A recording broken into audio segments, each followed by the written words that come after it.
हाँ बच्चों, good evening.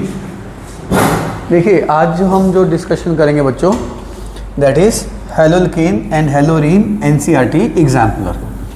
आज ये इससे पहले आप पूरा चैप्टर अच्छे से पढ़ लेना, मेरे प्रीवियस लेक्चर्स हैं जो एंट्रेंस के, वो भी देख लेना।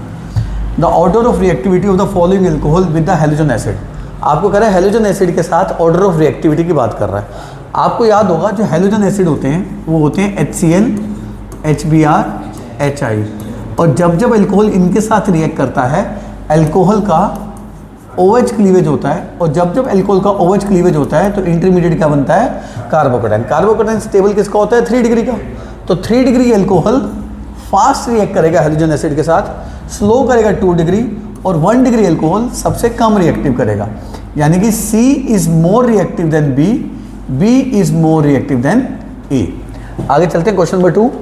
Which of the following alcohol will yield corresponding alkyl chloride on reaction with concentrated HCl at room temperature? देखो क्या कह रहा है, कह रहा है कौन सा एल्कोहल ऐसा है जो HCl के साथ रिएक्ट करके RCl दे देगा, पर कंडीशन क्या है? Room temperature. फिर वही कंसेप्ट कि अल्कोहल जब HCl के साथ रिएक्ट करेगा तो कार्बोकेटाइन बनेगा। कार्बोकेटाइन किसका स्टेबल होता है? 3 डिग्री का। तो 3 डिग्री कार्बोकेटाइन रूम टेम्परेचर पे रिएक्ट करके प्रोडक्ट बना देगा। तो आंसर इज 3 डिग्री एल्कोहल। तो आंसर क्या हो जाएगा बच्चों? Answer is 4th, 3 degree alcohol. आगे चलते हैं। Next question number 3। Question number 3 आज ये देखिए, क्वेश्चन नंबर 3 में कहता है कि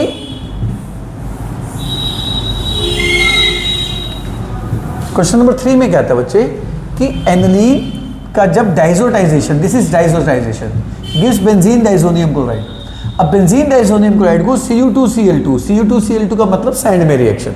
सैंड में रिएक्शन में जो यहाँ पे कंपाउंड बनता है वो क्लोरोबेंजीन बनता है, ये याद रखना। हाँ, आप CuCl लिखें बोर्ड में या Cu2Cl2 लिखें, कोई फर्क नहीं पड़ता। तो अब इसमें क्लोरोबेंजीन बन रहा है। ये कौन सी रिएक्शन है? सैंडमेयर। और ये कौन सी है? Diazotization reaction. तो फाइनली क्या बन गया बच्चों?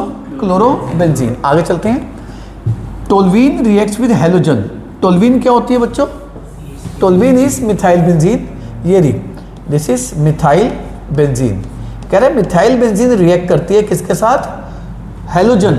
हेलोजन मतलब Cl2 मान लो, in presence of FeCl3। FeCl3 catalyst हो गया। अब ये दोनों मिलके मैंने आपको बताया था क्या जनरेट करते हैं? Cl+, electrophile. ये इलेक्ट्रोफाइल ऑर्थो और पैरा पे अटैक करता है। तो वो पूछ रहा है कि ये कौन सी रिएक्शन है?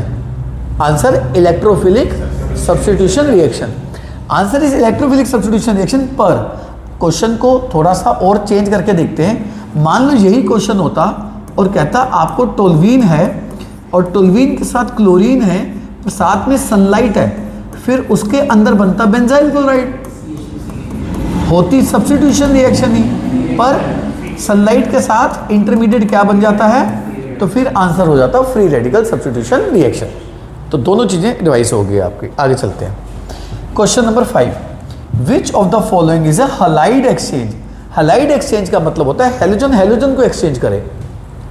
ये RX + NaI, RX + NaI को अगर आप देखेंगे, आयोडीन इधर आता है, ये वाला हेलोजन इधर आता है। तो जो स्वार्ट्स रिएक्शन है उसमें भी हलाइड एक्सचेंज होता है, जो फिनकेल्सिन रिएक्शन है उसमें भी हलाइड एक्सचेंज होता है। तो हलाइड एक्सचेंज के आपके पूरे सिलेबस में 2 एग्जाम्पल हैं, या तो स्वार्ट्स या तो फिनकेल्सिन। ये वाली रिएक्शन जो है वो फिनकेल्सिन रिएक्शन है, ये हलाइड एक्सचेंज है। पर बच्चा कहते हैं सर इसमें तो हलाइड आ रहा है, हलाइड ऐड हो रहा है, एक्सचेंज तो नहीं हो रहा। थर्ड में देखो सर, देखो इसमें भी तो हलाइड आ रहा है, पर ये OH के साथ एक्सचेंज हो रहा है, ये हलाइड एक्सचेंज थोड़ा ना हो गया। अब टोल्यूइन में हेलोजन, सर देखो ऑर्थो पैरा पे हेलोजन आ रहा है, ये हलाइड सब्स्टिट्यूट हो रहा है, एक्सचेंज थोड़ा ना हो रहा है। आगे चलते हैं। Question number 6। क्वेश्चन नंबर 6 देखिए। क्वेश्चन नंबर 6 में कह रहा है कि आपके पास ब्यूटेन है, ठीक है बच्चों, आपके पास ये ब्यूटेन है, आपको ब्यूटेन दिख रही है, ये ब्यूटेन। ब्यूटेन के अंदर क्या डाल रही है? ब्यूटेन के अंदर पूछ रहे हैं क्या डालें कि क्लोरीन यहाँ मिल जाए 1 पे, या क्लोरीन कहाँ मिल जाए 2 पे 1 क्लोरोब्यूटेन या 2 क्लोरोब्यूटेन बन जाए। अब एक बात बताओ, ये तभी तो पॉसिबल है जब क्लोरीन को किसकी प्रेजेंस में डालते थे आप, सनलाइट की प्रेजेंस में। तो आंसर है क्लोरीन एंड सनलाइट। क्लियर है बच्चे? आगे चलते हैं, क्वेश्चन नंबर 7 आ जाइए। 7 क्वेश्चन देखिए। 7 क्वेश्चन में कह रहा है arrange the following compound in the increasing order of their density. कह रहा है डेंसिटी में अरेंज करो। याद करो डेंसिटी के बारे में आपको क्या बता रखा है, डेंसिटी के बारे में आपको बता रखा है कि जैसे जैसे मॉलिक्यूलर मास बढ़ेगा, जैसे जैसे नंबर ऑफ हैलोजन बढ़ेंगे, वैसे वैसे डेंसिटी बढ़ेगी। आप देखो इसमें बेंजीन पे एक ब्रोमीन है और एक क्लोरीन है, भारी भारी। इसमें दोनों ही क्लोरीन है, तो इसकी डेंसिटी थोड़ी तो कम हो जाएगी क्योंकि ब्रोमीन का मास ज़्यादा है। इसमें दो है, इसमें सिर्फ एक ही क्लोरीन है, इसकी डेंसिटी और कम हो जाएगी। इसमें तो हैलोजन ही नहीं है, इसकी डेंसिटी सबसे कम हो जाएगी।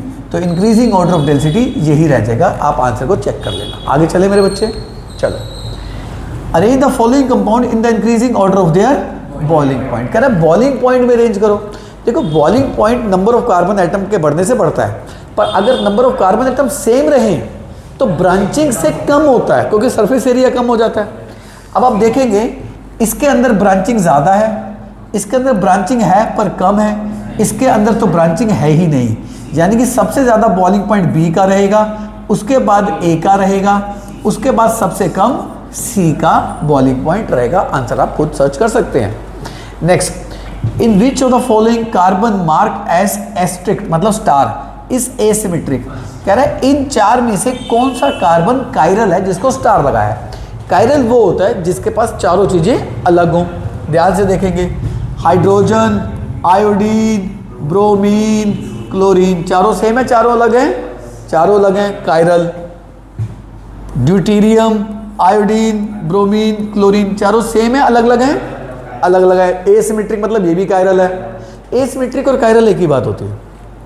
आना जरा, H, OH, मिथाइल, इथाइल सारी अलग अलग है, ये भी कायरल है।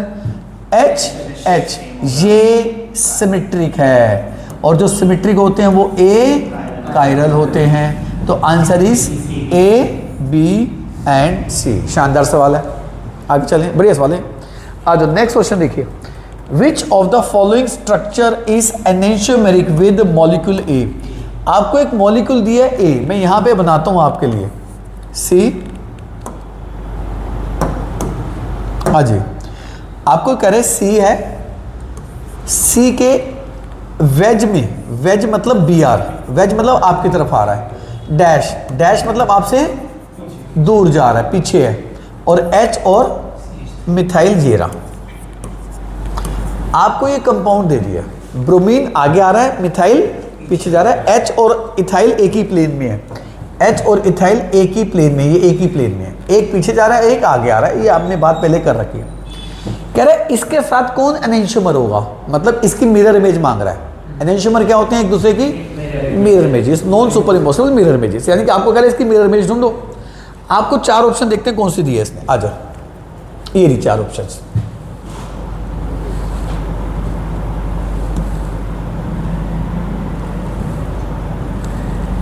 आ जाओ, चार ऑप्शन देखते हैं क्या है। चलिए चार, अच्छा चार ऑप्शन देखो, इसने कंफ्यूज कर दिया आपको।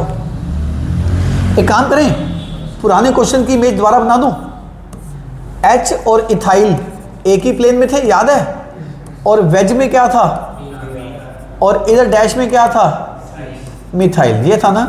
अब देखो इसने कंफ्यूज क्या किया है, इसमें वेज में ब्रोमीन कर दिया है और डैश में इसने क्या कर दिया, इथाइल। कंफ्यूज कर दिया उसने, कंफ्यूज कर दिया। ये देखो इधर वेज में क्या कर दिया, इथाइल, और डैश में क्या कर दिया है। अब बच्चा कहेगा यार ब्रोमीन पीछे चली गई, इथाइल आगे आ गया, ब्रोमीन यहाँ आ गया, ब्रोमीन यहाँ क्या कर दी, पीछे। पर एक बात बताओ, आगे इथाइल कर दिया है, पीछे क्या था, पंगा कर दिया उसने। आसान नहीं है क्वेश्चन। इधर देखिए, ब्रोमीन को तो प्लेन में ले आया, इस क्वेश्चन में ब्रोमीन को कहाँ ले आया, प्लेन में, वेज डैश से हटा दिया। इसमें ब्रोमीन को भी कहाँ ले आया, भाई साहब पंगा कर दिया उसने। क्वेश्चन आसान नहीं है, ध्यान से समझना इस क्वेश्चन को। आपको ना मैं आज एक नई चीज सिखाऊंगा, इसको कहते हैं वेज एंड डैश। एक होता है फिशर, आज आपको वेज एंड डैश और फिशर दोनों सिखाऊंगा। बनानी सिखाऊंगा। और वेज एंड डैश को देख के फिशर कैसे बनाते हैं वो सिखा रहा हूँ, सीख लो, इसको बड़ी काम आएगी। इसका तरीका ये होता है, डैश और वेज के बीच में आप आंख से देखो, आपकी आंख यहाँ पर है इस कार्बन पे, आपकी आंख बीच में है, एक तरफ वेज है और एक तरफ डैश है। इधर आ जाओ, मैं इधर आ गया, अपनी आंख इधर रखनी है, इधर आना पड़ेगा। मैं जब इधर से ऐसे करके देखूंगा तो एक वेज है और एक क्या है, डैश। अच्छा, मैं इधर से देखूंगा, वेज ब्रोमीन बाहर की तरफ आ रहा है। अब तो बाहर मेरा लेफ्ट हैंड है राइट हैंड है, ये मेरे लेफ्ट हैंड पे कौन सा एटम दिख रहा है, ब्रोमीन, और मेरे राइट हैंड पे कौन सा ग्रुप दिख रहा है, क्योंकि डैश मतलब अंदर, ब्लैक बोर्ड के अंदर मिथाइल दिख रहा है। तो आपको लेफ्ट में क्या दिख रहा है, जल्दी बोलो, और राइट में क्या दिख रहा है, आना जरा। तो लेफ्ट में क्या दिख रहा है आपको और राइट में क्या दिख रहा है आपको, ये बात समझ में आ गई। लेफ्ट राइट कैसे पता लगा लिया भाई, दोबारा देखना, मेरी आंख यहाँ पर है, लेफ्ट में ब्रोमीन है, देखना मैं लेफ्ट में क्या दिखाया और राइट में मुझको क्या दिख रहा है। अब यहां जब देखूंगा तो H ऊपर दिखेगा और मिथाइल नीचे दिखेगा, इथाइल सॉरी। मैं यहां से देखूंगा तो H ऊपर दिखेगा और इथाइल, ये एक ही लाइन में दिखेंगे नहीं दिखेंगे, मैं आपको ऐसे करके दिखाता हूं। ये देखो, ये रहा H, ये रहा इथाइल। मैं यहां से देख रहा हूं तो यहां से देखूंगा मुझको एक ही लाइन तो दिख रही है, देखो एक ही तो सीधी लाइन दिख रही है, नहीं दिख रही। तो आपको सीधी लाइन में क्या दिखाई देगा, जल्दी बताओ, ऊपर क्या दिखाई देगा और नीचे क्या दिखाई देगा। समझ आया मैंने वेज एंड डैश को फिशर में कैसे कन्वर्ट कर दिया, लॉजिक समझ में आया। अब मैं इसको वेज एंड डैश को किस में कन्वर्ट करूंगा, जल्दी बोलो, फिशर में। इसको अब मुझको एक एक करके करना पड़ेगा, आना जरा, मैं इसको दोबारा बनाता हूं अगर किसी को वीडियो में साफ नहीं दिख रहा। H मिथाइल, और ये वेज में क्या भैया, ब्रोमीन, और इधर डैश में क्या भैया, जल्दी बताओ, इथाइल। आंख इधर रखो जरा, रख दी इधर। आंख जब इधर रख दूंगा तो मुझे ऊपर H और नीचे क्या दिखाई देगा, आना जरा, मुझे ऊपर H और नीचे क्या दिखाई देगा, मिथाइल। आना जरा इधर से, दोबारा इधर फिर आ जाता हूं मैं, मुझको राइट में क्या दिखाई देगा, इथाइल। लेफ्ट में क्या दिखाई देगा, आना जरा, मुझको लेफ्ट में क्या दिखाई देगा और राइट में क्या दिखाई देगा। अब मैंने चेक करना है क्या ये उसकी मिरर इमेज है। अब मैंने क्या चेक करना है, क्या ये उसकी, पर एक बात बताओ, H कोई प्रॉब्लम नहीं, मैं कंपेयर कर सकता था। उसकी बात का जवाब दो, नीचे मिथाइल है, उधर नीचे क्या है, बड़ा मुश्किल होगा भाई, बड़ा मुश्किल होगा। तो इसके लिए ना एक शिफ्टिंग रूल होता है, शिफ्टिंग रूल ध्यान से समझना। मुझको इथाइल चाहिए नीचे, यहां चाहिए इथाइल, देखना इथाइल नीचे चाहिए। अच्छा, इथाइल में नीचे तो ले आऊं तो फिर मिथाइल को किधर आना पड़ेगा, इधर। अब ब्रोमीन की जगह में मिथाइल को ले आऊंगा तो ब्रोमीन को किधर आना पड़ेगा, इसको ट्रायंगल रूल कहते हैं। क्या कहते हैं, ट्रायंगल रूल। अगर आप इथाइल को नीचे लाना चाहते हो तो मिथाइल को इधर लाओ, मिथाइल को इधर लाना चाहते हो तो इधर लाओ। करके देखना जरा, बनाना जरा। क्या मैंने H को शिफ्ट किया, नहीं, आ जाओ। इथाइल कहाँ आ गया, ध्यान देते रहना, मिथाइल किधर भाग गया और ब्रोमीन किधर आ गया। अब इथाइल H, इथाइल H। अब कंपेयर करो, क्या इसकी मिरर इमेज लग रही है। इसको दोबारा यहां बनाओ, दोबारा बना रहा हूं, इधर देखो, ध्यान से देखना, इसी को बना रहा हूं दोबारा। H ऊपर, इथाइल नीचे, मिथाइल इधर, Br इधर। लग रहा है मिरर इमेज एक दूसरे की। Yes yes. तो जो पिछले पेज पे क्वेश्चन था वो ये था, इसकी फिशर ये थी। अब उसने कहा था इसके साथ एनेंशियम ढूंढो, यानी कि इसकी मिरर इमेज ढूंढो। मैंने इसका सबसे पहले क्या बनाया, फिशर। फिशर यही था, वही क्वेश्चन, यही क्वेश्चन मैंने ये उतार के यहाँ बनाया। मैंने इसकी क्या बनाई, फिशर। फिशर को बनाया। फिशर में क्या प्रॉब्लम थी, इथाइल राइट में है, मुझको इथाइल कहाँ दे रखा था, उधर, मुझको नीचे लाना था। तो ट्रायंगल रूल लगाया, इथाइल को नीचे, मिथाइल को इधर और ब्रोमीन को इधर ले आया। 3 शिफ्टिंग करके मैंने ये बना लिया। मैंने देखा ये तो एक दूसरे की एनेंशियोमर्स है। तो what is the answer of question, this is a enantiomeric pair. समझ में आ गया मेरे बच्चे, बड़ा शानदार सवाल है ये। ये देखो एनसीईआरटी में डालने का मतलब है, जो बच्चा सीबीएसई के बेसिस पे चल रहा है ना, कर नहीं पाएगा वो, उसको ये नॉलेज चाहिए। मैं आपको वेज एंड डैश से फिशर दोबारा सिखाऊंगा, टेंशन मत लेना। मैंने एक लेक्चर लेना है, पूरा लेक्चर इसी पे मेरा, वेज एंड डैश से फिशर करानी सिखाऊंगा। ठीक है, अभी जितना समझ में आया आगे चल लें, आ जाओ। Next question, next question, which of the following is a example of vicinal. Vicinal होता है पड़ोस में हेलोजन, जेमिनल होता है एक ही पे दो हेलोजन। ये रहा 1,2 डाइक्लोरो, अरे 1,2 डाइक्लोरो विसिनल हो गया, जेमिनल हो गया, ये विसिनल है। The position of bromine in the compound, कह रहा है इस कंपाउंड में ये रहा ब्रोमीन। ब्रोमीन देखो जिस कार्बन पे है उसके आगे वाले कार्बन के आगे डबल है। अगर ब्रोमीन डबल बॉन्ड वाले कार्बन पे हो तो विनाइल, ब्रोमीन वाले कार्बन के आगे डबल बॉन्ड वाला कार्बन हो तो एलाइल, तो answer is allyl. Chlorobenzene is formed by the reaction of chlorine with benzene in the presence of AlCl3। कह रहे बेंजीन से जब क्लोरोबेंजीन बनता है AlCl3 के साथ, कौन सी चीज बेंजीन पे अटैक करती है? अभी तो बताया, जब क्लोरीन और AlCl3 होते हैं तो अटैक करने कौन आता है? Cl प्लस इलेक्ट्रोफाइल होता है, तो आंसर इज Cl प्लस। आगे चलें बच्चे, आ जाओ। इथैलिडीन क्लोराइड, बड़ा शानदार सवाल है, ये मैंने CBSE के बैच में बताई है बात, ये इसको भूल मत जाना। इथैलिडीन क्लोराइड ये होता है CH3CH, this is ethylidene, this is ethylidene. Ethylidene, तो अब दो क्लोरीन आनी पड़ेगी, एक इधर और एक, अब तो विसिनल हुआ, जेमिनल हुआ, जेमिनल, आंसर इज जेमिनल। बहुत शानदार सवाल है। एक होता है इथाइलिन, इथाइलिन ये होता है, अगर CH2 तो इथाइलिन, तो ये इथाइलिन क्लोराइड है, तो इथाइलिन क्लोराइड क्या होता है? विसिनल। तो जो 1,2 डाइक्लोरो था इसका कॉमन नेम क्या हो गया? Ethylene chloride. देखो डाई नहीं लिखेगा, वो डाई नहीं लिखेगा, तो बच्चे को लगेगा शायद अल्कीन के ऊपर Cl है, बच्चा इसको विनाइल बोल देगा, वो डाई तो लिखेगा नहीं, बच्चा कैसे नहीं कर सकता डाई है। इधर देखो इथैलिडीन क्लोराइड, बच्चों को क्या लग रहा है? एक ही Cl होगी, हो सकता है बच्चा कहे अलाइल है, विनाइल है, कुछ तुक्का मार दे, पर इथैलिडीन क्लोराइड क्या हो गया? जेमिनल, क्योंकि इथैलिडीन क्या होता है? CH3CH, तो कार्बन की टेट्रावैलेंसी के हिसाब से दो हाइड्रोजन आएंगे, तो जेमिनल हो गया। समझ आ गया बच्चे? आगे देखते हैं, कह रहा है ए इन द फॉलोइंग कंपाउंड। देखो इसमें ना एक आर्गुमेंट है, सुनो क्यों। आपको ए कंपाउंड ये दिया है, benzene CH2 CH double CH2 ये दिया, उसने इसके अंदर डाल दिया HCl। क्या डाल दिया बच्चों? देखो अगर ये क्वेश्चन CBSE में आए ना, अलग आंसर है, JEE नीट में है अलग आंसर है। सुनो कैसे, CBSE में आई तो H इधर, Cl इधर, आंसर ये आ गया मेरे बच्चों। आपको पता है NCERT एग्जाम्पलर में पीछे यही आंसर है, पर अगर ये क्वेश्चन JEE नीट में आता है तो क्या होगा? आ जाओ, क्या होगा? पहले इस पे H प्लस जाएगा, जैसे ही H प्लस जाएगा इस पे कार्बन पे कौन सा चार्ज आ जाएगा? पॉजिटिव। जैसे ही पॉजिटिव चार्ज आएगा कार्बोकैटायन बन गया। अब हाइड्राइड शिफ्ट से ये H इधर आ जाएगा, जब हाइड्राइड शिफ्ट से ये H इधर आ जाएगा तो क्या बन जाएगा? CH plus CH2 CH3 benzene, और इस पे बाद में कौन अटैक कर देगा?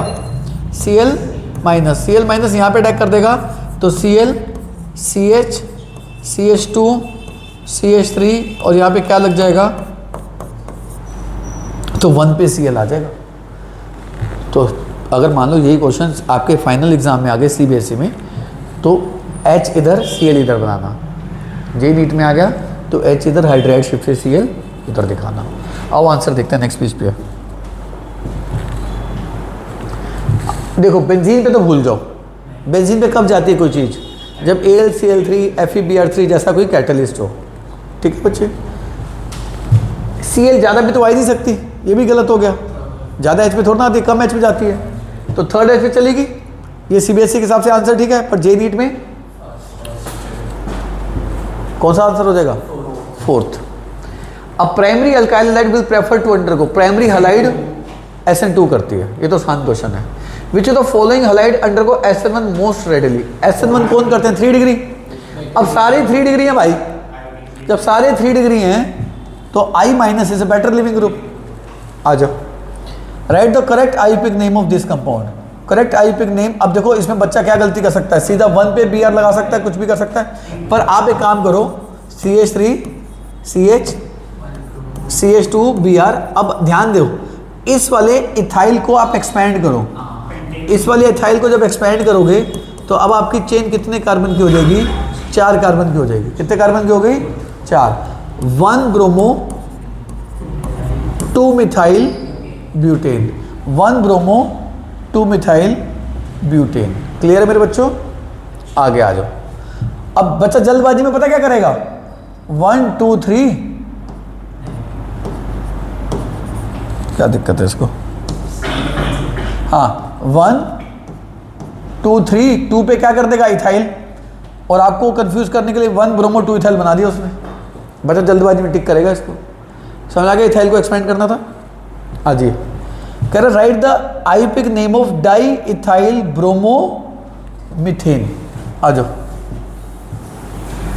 क्या लिखा है, डाई इथाइल ब्रोमो, जल्दी बोलो, ब्रोमो के आगे क्या लिखा है, मीथेन, यानी कि ब्रोमो मीथेन। एक कार्बन हो गया। अब इस कार्बन के साथ क्या लगे हुए हैं, 2 इथाइल, एक इथाइल इधर लगा दिया, एक इथाइल इधर लगा दिया, तो 1 2 3 4 5, 3 bromopentane. Answer second option, 3 bromopentane. 20वां, the reaction of toluene with chlorine in presence of Fe। अभी तो बताया, जब टोल्यूइन रिएक्ट करता है, जब टोल्यूइन रिएक्ट करता है क्लोरीन के साथ इन प्रेजेंस ऑफ Fe, कैटलिस्ट हो गया तो क्या प्रोड्यूस कर देगा, Cl प्लस, ऑर्थो पैरा पे अटैक हो जाएगा। तो एक अटैक ऑर्थो पे हो जाएगा और एक अटैक पैरा पे हो जाएगा। Answer is mixture of 2 and 3। आगे चले, चलो देखो ये क्वेश्चन 21 वो बच्चा कर सकता है जिसने ऑर्गेनिक कर ली है और एमीज चैप्टर पढ़ चुका है। इसीलिए बच्चों को मैं मना करता हूँ एग्जाम्पल टीचर की सुपरविजन में पढ़ो, मत पढ़ो।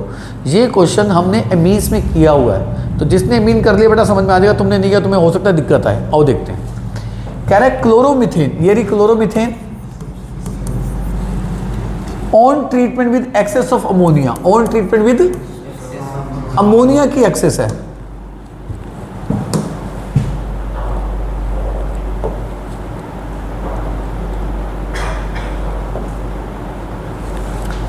हाँ किसकी एक्सेस है मेरे बच्चों, अमोनिया की एक्सेस है। देखो H और Cl तो निकलेगा, न्यूक्लियोफिलिक सब्स्टिट्यूशन रिएक्शन हो जाएगी, पर ये रिएक्शन आगे बढ़ती पता कब है, ये रिएक्शन आगे तब बढ़ती है जब इसके साथ RX अटैक करता रहे। अगर RX अटैक करता रहेगा ना तो HCl निकलेगा और 2 डिग्री अमीन मिल जाएगी, और इसके ऊपर RX दोबारा से अटैक कर देगा ना तो 3 डिग्री अमीन बन जाएगी, और जब RX दोबारा अटैक कर देगा ना तो क्वाटरनरी अमीन बन जाएगी। ये हमने वहाँ किया हुआ है, शाबाश।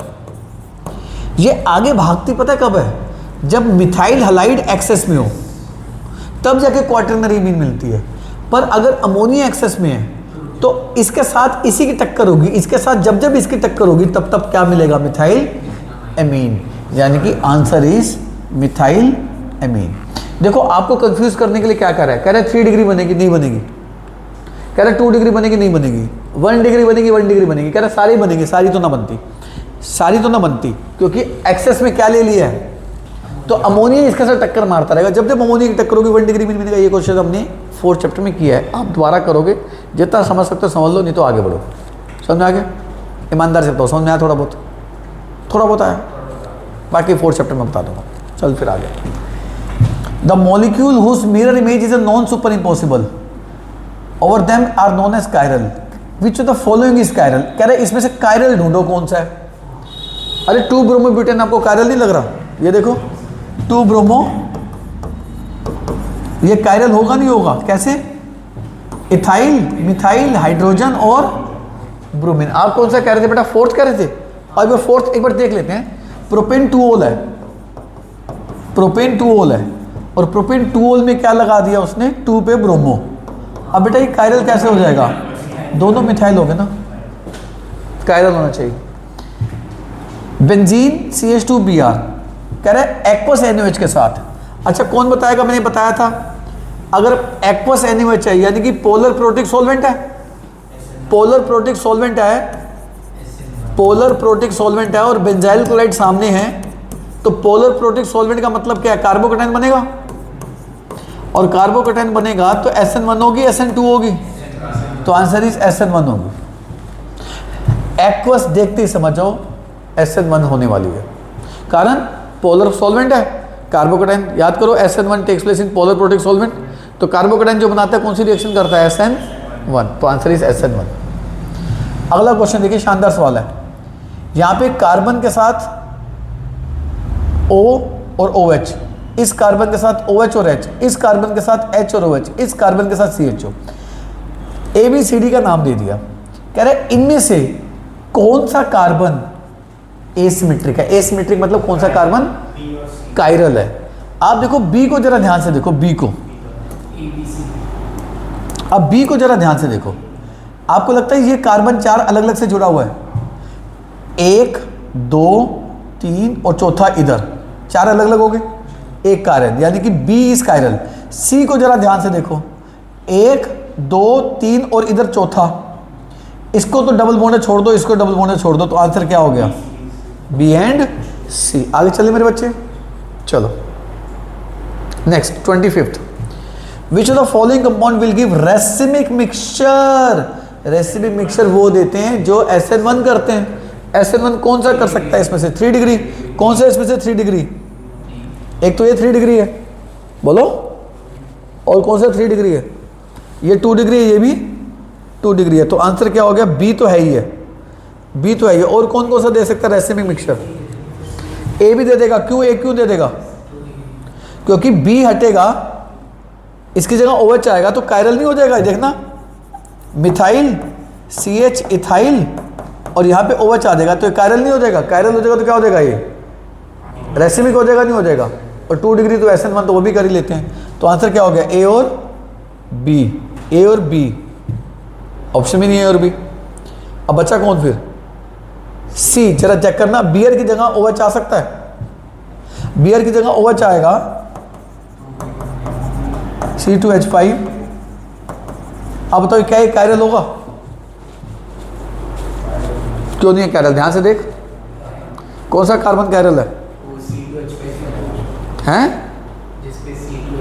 ये देखो 1 2 3 4 कायरल तो ये भी है, समझ में आ गया, तीनों दे देंगे racemisation.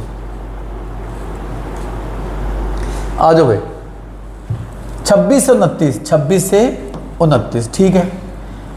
Arrange the following compound in the increasing rate of reaction towards, और भैया ध्यान से, क्लोरोबेंजीन में ना 2 टॉपिक हैं, एक है क्लोरोबेंजीन पे न्यूक्लियोफिलिक अटैक, जो क्लोरीन को हटाता है, जो मुश्किल होता है पार्शियल डबल बॉन्ड करैक्टर की वजह से, पर अगर उस पर विड्रॉइंग ग्रुप लग जाए वो रिएक्शन को आसान कर देता है, पर आसान तभी कर सकता है जब वो कहाँ बैठा हो ज़्यादा, ऑर्थो और पैरा पे, क्योंकि जब डीलोकलाइजेशन होता है ऑर्थो पैरा पे होता है, यानी कि नाइट्रो ग्रुप ये कमाल कर सकता है, कहाँ पर कमाल कर सकता है, ऑर्थो पे और पैरा पे, मेटा पे कर सकता है पर इतना नहीं, याद आया कुछ। और अगर क्लोरोबेंजीन में डोनेटिंग ग्रुप लग जाए तो मुश्किल कर देगा। आगे चलें, आ जाओ, chlorobenzene 2 nitro chlorobenzene 3 nitro chlorobenzene, nitro आसान करेगा मुश्किल करेगा, आसान, ऑर्थो पे आसान करेगा या मेटा पे आसान करेगा, ऑर्थो पे आसान करेगा, तो बी हो गया सबसे आगे। सी में आसान करेगा, इंडक्टिव इफेक्ट से आसान करेगा, बी पे आसान करेगा, रेजोनेंस से करेगा, क्योंकि लोन पे डिलोकलेशन ऑर्थो पैरा पे होती है, और सबसे कम कौन हो जाएगा, ए। आंसर ढूंढ लोगे अपने आप।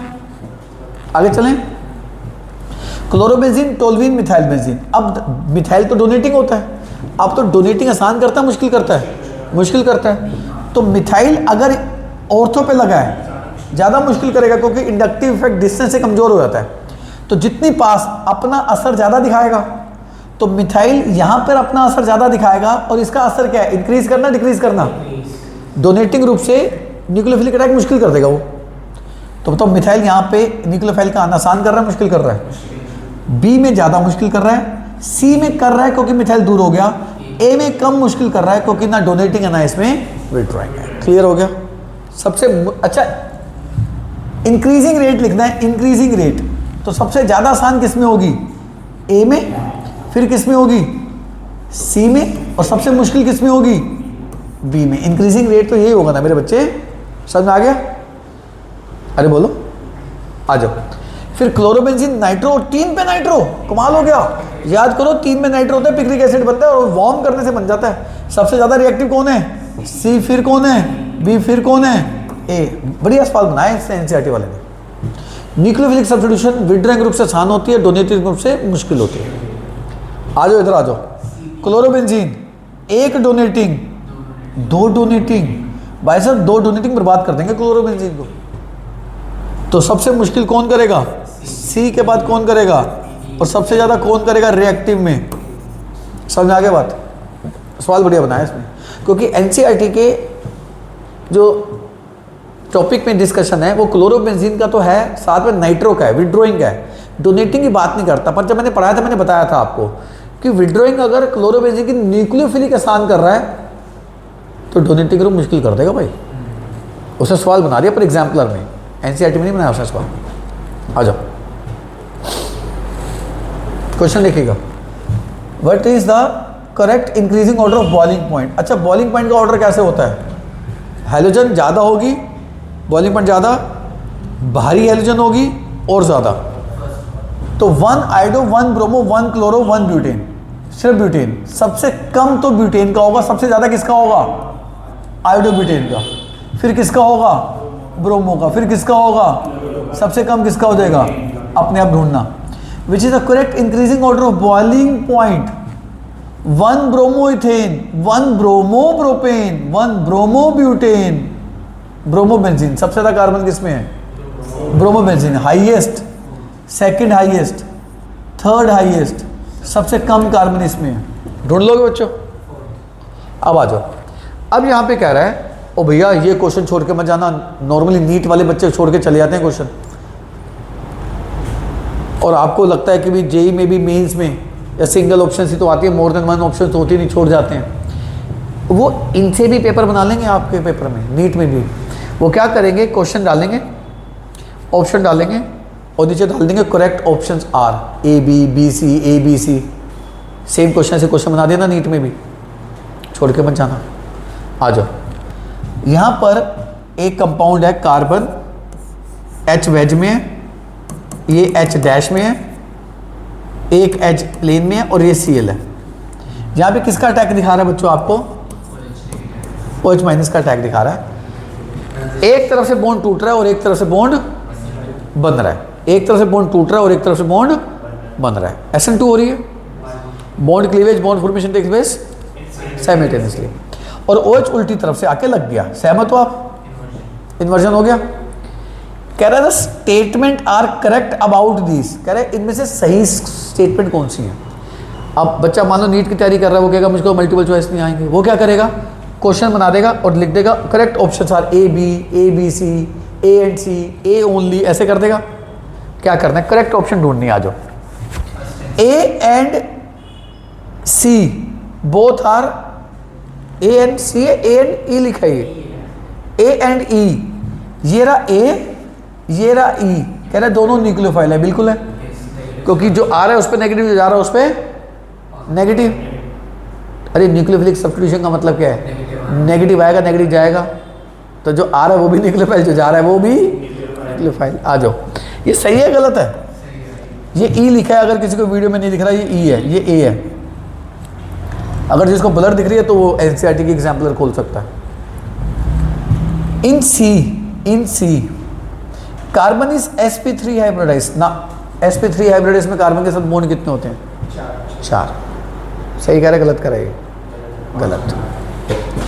तो ये गलत स्टेटमेंट है, हमें करेक्ट ढूंढनी है। नहीं बेटा, सी ही है, ई नहीं है। ई तो जा रहा है, उसमें हाइब्रिडेशन कहाँ से आ जाएगी? आ जाओ, इन सी कार्बन इज sp2 हाइब्रिडाइज, कह रहे सी में sp2 हाइब्रिडाइज। सी ये है, ये बॉन्ड टूट गया, ये बॉन्ड बनने की कोशिश कर रहा है, बना नहीं है,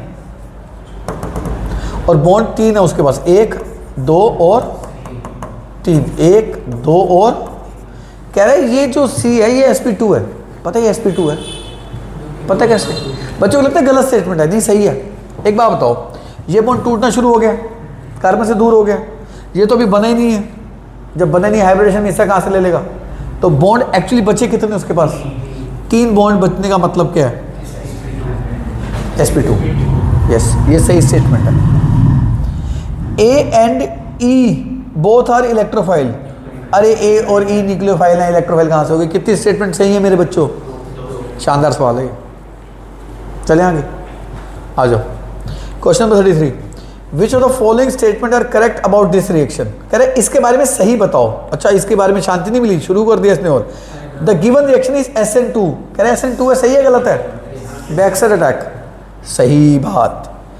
B and D are opposite configuration. B और D उल्टे कन्फिग्रेशन के हैं, उल्टी तरफ तो आके लग गया, इन्वर्जन नहीं हो गया। आ जाओ, तो कितने ऑप्शन सही मिल गई मुझको? 2। आगे चलो। B and D have same configuration ना? सेम नहीं है, उल्टी है, अभी तो पढ़ा है। The given reaction follows SN1 ना? कौन सा मैकेनिज्म भाई? SN2। ठीक है भाई, चल फिर। Which of the following statement are correct about the reaction intermediate? आपको पता है पीछे रिएक्शन इंटरमीडिएट बनाया था उसने, ये वाला C था, ये जा रहा था, ये आ रहा था, और ये 3H थे। आना जरा। कह रहा है जो इंटरमीडिएट है is unstable because carbon is attach to. Unstable तो है ही है ना, 5 कार्बन के आसपास 5 हो जाए, स्टेबल होगा अनस्टेबल हो जाएगा? अनस्टेबल है, सही स्टेटमेंट है। ठीक है फिर।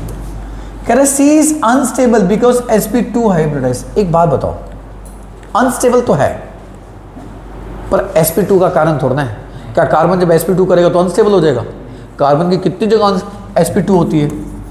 आप बताओ, इस अल्कीन में कार्बन की हाइब्रिडेशन क्या है? sp2। क्या अनस्टेबल है? क्या इथेनॉल में कार्बन की डबल बॉन्ड है? sp2 है, क्या अनस्टेबल है? अनस्टेबल का कारण क्या sp2 हाइब्रिडेशन होती है? कतई नहीं। तो पहली ऑप्शन सही है, दूसरी गलत है। जो इंटरमीडिएट है C, कह रहा है स्टेबल। स्टेबल कहाँ से हो गया भाई? जब है ही अनस्टेबल तो स्टेबल वाली ऑप्शन में जाऊंगा क्यों? और स्टेबल नहीं है मैं आगे पढ़ूंगा ही क्यों? साथ में अगर ये स्टेबल नहीं है तो आगे पढ़ने का कोई सेंस बनती है? क्या पता मैं कंफ्यूज हो जाऊंगा आगे पढ़ के, यहीं रुक जाओ। C is less stable then reactant B। कह रहे C कम स्टेबल है। अब बताओ C मतलब क्या ये कम स्टेबल है रिएक्टेंट से? अरे कम ही तो स्टेबल है, रिएक्टेंट स्टेबल है, इंटरमीडिएट अनस्टेबल है, प्रोडक्ट और स्टेबल है।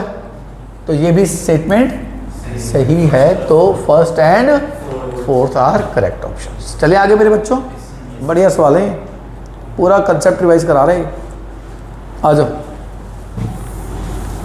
अगले में देखिए, 35 से 36 ये रहा, 35 36 दो ही सवाल है।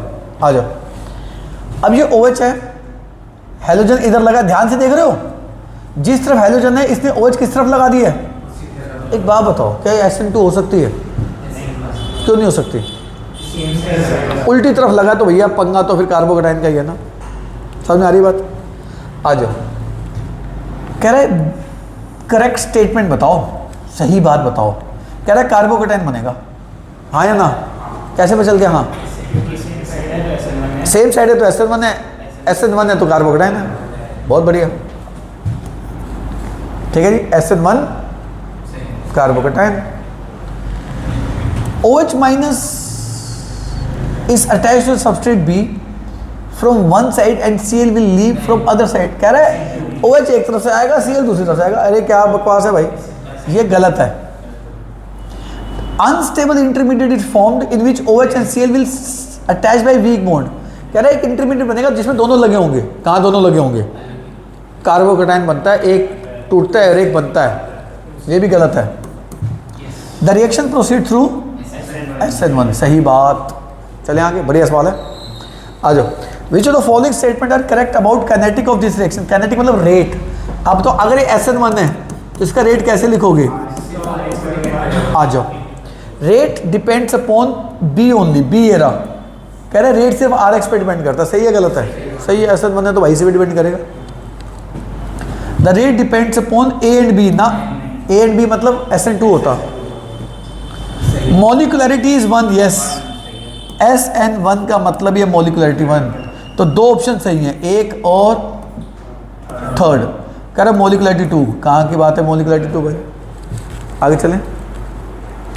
37th, the haloalkane contain halogen atoms attached to sp3 some alkyl group, identify the haloalkane from the compound. कह रहा है sp3 वाले को ढूंढना है, sp3 मतलब सिंगल बॉन्ड वाले को ढूंढना है। 2 ब्रोमोपेंटेन, बताना 2 ब्रोमोपेंटेन, ये sp3 तो है। विनाइल ना, विनाइल में हेलोजन किससे जुड़ा होता है, sp2 से। 2 क्लोरोएसिटोफिनोन, ये देखो पहले तो एसिटोफिनोन बनाओ, मैं कितना डांटता हूं ना आपको कई बार एसिटोफिनोन के ऊपर,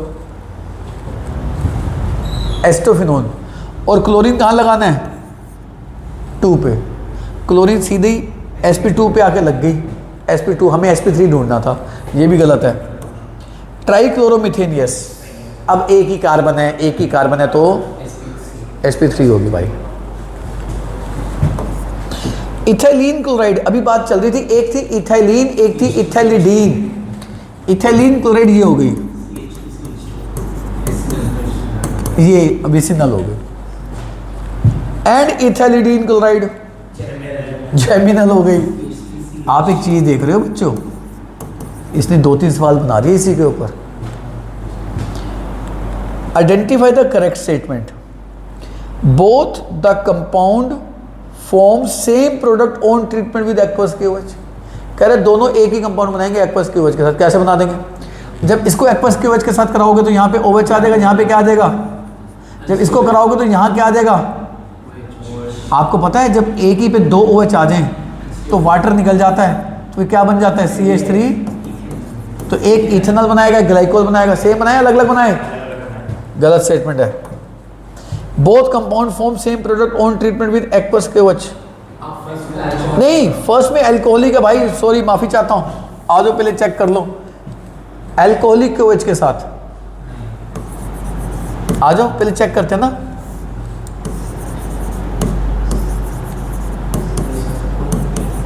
अल्कोहलिक क्यूएच का मतलब है HCl बना देगा, ये ClH निकाल देगा, ये ClH निकाल देगा, क्या बन जाएगी, अल्काइन। अच्छा इथाइलिडीन देखना, Cl और H निकल जाएगा, Cl और H निकल जाएगा, फाइनल ये भी क्या बना देगा, इथाइन। तो सेम बने अलग अलग बने, सेम बने भाई, सेम बन जाएंगे। Both will form same compound with aqueous NaOH, aqueous के साथ तो सेम नहीं बनते, क्योंकि एक्वस NaOH में एक बनेगा ग्लाइकोल और एक बनेगा इथेनॉल, ठीक है जी। Both compound form same product on reduction, on reduction. अच्छा रिडक्शन का मतलब क्या होता है, H का लॉस। अच्छा इसका अच्छा अल्कोहल का रिडक्शन पढ़ा ही नहीं आप लोगों ने, इसका रिडक्शन क्या बनाएगा, CHO CHO, नहीं रिडक्शन करना है, हलाइड है। अच्छा CH3, इसका रिडक्शन करोगे तो Cl की जगह क्या आ जाएगा, Cl की जगह क्या आ जाएगा, H, गेन ऑफ H। अच्छा इसका रिडक्शन करोगे, किसका करना है, इसका रिडक्शन, Cl हटा के H, Cl हटा के H, क्या बन जाएगा। तो रिडक्शन पे सेम दे रहे हैं अलग अलग दे रहे हैं, सेम, तो ये भी क्या हो गया, सही। बोथ कंपाउंड और ऑप्टिकली एक्टिव ना, ऑप्टिकली एक्टिव के लिए कायरल चाहिए, कायरल दोनों में नहीं, तो कितनी स्टेटमेंट सही है, शानदार सवाल है, समझ में आ गया। अल्कोहलिक क्यूएच के साथ सेम दे रहे हैं अलग दे रहे हैं, सेम। इथाइन इथाइन, 2 एलिमिनेशन होंगे, पहले HCl फिर HCl। आ जाओ ये यहाँ तक कर लेते हैं फिर छोड़ देंगे, ठीक है। Which of the following compound are geminal, geminal मतलब एक ही कार्बन पे 2। इथाइलिडीन तो हम कर चुके हैं, इथाइलिन तो हटा दो, वो हम पहले भी कर चुके हैं, मैं बार बार नहीं बताऊंगा। मिथाइलिन क्लोराइड, मिथाइलिन, पता है मिथाइलिन ये होता है, दिस इज मिथाइलिन। अब बताओ अगर ये मिथाइलिन है तो इसमें Cl कितने होने चाहिए आपके हिसाब से, 2। यस ये भी क्या होगी भाई, जेमिनल। शानदार सवाल है। बेंजाइल क्लोराइड तो ये होती है, विसिनल आ जाओ। Which of the following are secondary, secondary मतलब हेलोजन वाला कार्बन 2 से, ब्रोमीन वाला कार्बन 2 से सेकेंडरी, ब्रोमीन CH2 से जुड़ा है, वो आगे कार्बन से जुड़ा है। बताओ ये सेकेंडरी होगा प्राइमरी होगा? ये प्राइमरी है, इसको बना के दिखाता हूँ। CH3 थ्राइस CH2, तो ब्रोमीन वाला कार्बन तो 1 से जुड़ा हुआ है, तो 1 डिग्री है, सेकेंडरी थोड़ा ना। अब ब्रोमीन वाला कार्बन इधर भी कार्बन से जुड़ा हुआ है, इधर से भी कार्बन से जुड़ा है। ब्रोमीन वाला कार्बन इधर 2 से जुड़ा है, इधर 1 से जुड़ा है। ये देखो CH3 CH, इधर भी मिथाइल है, H नहीं है, और इस C पे क्या लगा हुआ है? एक Br। तो इस कार्बन पे 2 मिथाइलें बना दिए, इस कार्बन पे एक Br है वो दिखा दिया, और आगे क्या लगा हुआ है? इथाइल। बताइए कौन सा हलाइड है? 1 डिग्री, 2 डिग्री, 3 डिग्री? 3 डिग्री। तो आंसर 2 ही है। Which of the following compound can be classified as aryl? Aryl का मतलब होता है halogen directly attach to benzene ring. Chlorine benzene से जुड़ा हुआ है, क्लोरीन सीधा किससे जुड़ा हुआ है? पैरा पोजीशन पे, ये एराइल है। इसमें भी क्लोरीन सीधा किससे जुड़ा हुआ है? ये भी एराइल है। अब देखो ब्रोमीन कार्बन फिर बेंजीन, ब्रोमीन कार्बन फिर बेंजीन, क्या ब्रोमीन डायरेक्ट बेंजीन से जुड़ा हुआ है? नहीं। बोलो, ये एराइल नहीं है। क्लोरोबेंजीन, ये तो एराइल है ही है। 3 हो गए aryl. Alkyl halide can be prepared from alcohol on treatment with, कह रहा है RX कैसे बना सकता हूँ अल्कोहल से? ल्यूका से बना सकता हूँ, रेड फॉस्फोरस प्लस ब्रोमीन बना लूंगा। बोलो एराइल, अरे P प्लस Br2 मिलकर क्या बना देंगे? PBr, अटैक कर देगा Br। सल्फ्यूरिक प्लस KI क्यों नहीं बना सकता? ये क्वेश्चन है तो सही, ये क्वेश्चन है कि sulphuric acid is oxidising agent, it will oxidise HI/I2, RI बनेगा नहीं। तो याद करो RI बनाने के लिए सल्फ्यूरिक एसिड की जगह क्या डालते थे? Phosphoric acid. बढ़िया सवाल है। ऑर्गेनिक जितनी अच्छे से रिवाइज करोगे ना उतने इंस्टेंट रिफ्लेक्सेस आएंगे आपके। तो बताओ सल्फ्यूरिक KI से क्या मैं RI बना सकता हूँ? नहीं बना सकता, फॉस्फोरिक से बना लेता। ठीक है मेरे बच्चे, ऑल ऑफ द अबव, ये तो गलत ही हो गया। तो 2 ऑप्शन है 1 और 2। Alkyl fluoride are synthesis by heating alkyl bromide alkyl chloride in presence of, कह रहा है RF को बनाना है, RCl या RBr से, स्वार्ट्ज रिएक्शन है। किस किस से बना सकता हूँ? CF2 से बना लूंगा, CuF2 से भी बना लूंगा, HgF2 से भी बना लूंगा, NAF हलाइड तो ये भी दे देगा। जो फ्लोरीन दे सकता है उन सब के साथ बना लेगा। हलाइड एक्सचेंज ही तो करना है। ऑल ऑफ दिस समझ में आ गया? बाकी नेक्स्ट क्वेश्चन मैं आगे भी कराऊंगा क्योंकि कुछ नहीं पता किस में से क्या आ जाए। 1 क्लास और लूंगा। बाय नमस्ते, ध्यान रखो, टेक केयर।